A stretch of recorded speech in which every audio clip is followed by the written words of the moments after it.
इस न्यूज के प्रायोजक हैं देव जनरल स्टोर एवं पुस्तक भंडार, नया बस स्टैंड, मुंगेली।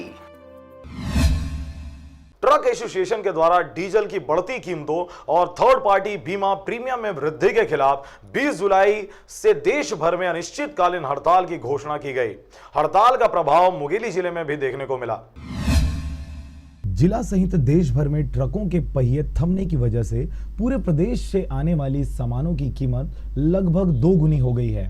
वहीं सब्जियों के मूल्य आसमान छूने लगे हैं। दुकानदारों की माने तो 2 दिनों में सब्जी की कीमतों में बहुत ज्यादा वृद्धि हुई है। रोजमर्रा उपयोग में आने वाली वस्तुएं, खासकर आलू, लहसुन, लौकी, आम, प्याज, टमाटर जैसी सब्जियों के बाजार से गायब हो जाने की वजह से व बढ़े हुए दामों की वजह से आम नागरिक व खासकर गृहिणियां खासे परेशान हैं।